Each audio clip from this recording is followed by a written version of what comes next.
Hey guys, welcome to Tech Chef.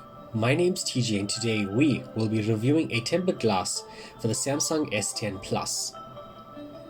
This product is from Panzer glass, and as you can see from the front of the box, some of its features include shock resistant, scratch resistant, 100% touch sensitivity, easy installation, curved edges, which should help you if you plan on using this with a case.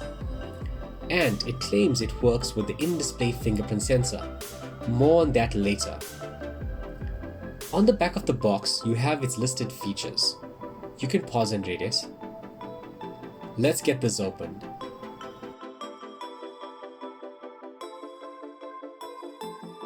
Included in the packaging is a link to an installation video, info on changing the touch sensitivity,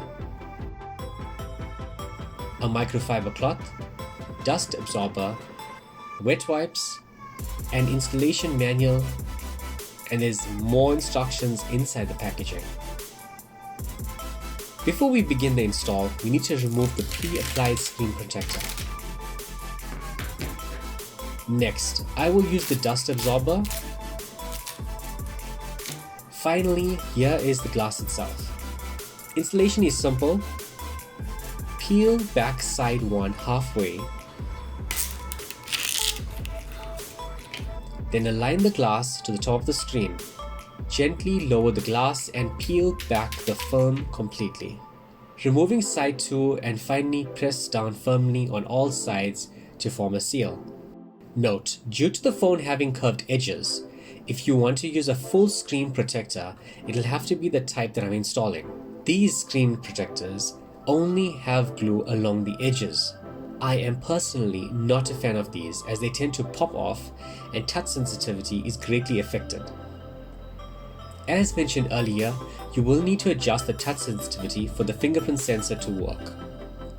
Another point of note is when the screen is powered off, there is a circle cutout for the in-display fingerprint sensor.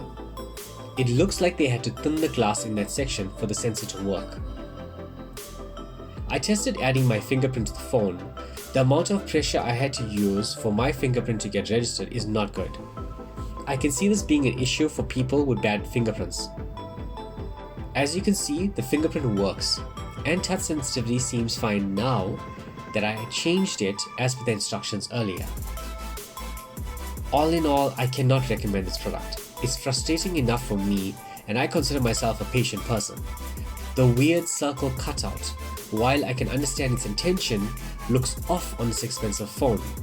And while the glass does give full screen protection, the side effect of a slow to read fingerprint sensor is not acceptable.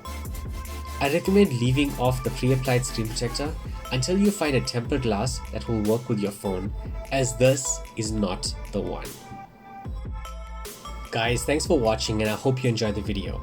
I have a cool case review coming up for this phone, so stay tuned. Please like, share, subscribe, and let me know in the comments below how many of you are still rocking this phone since the S20 has been released. Catch you on the next one.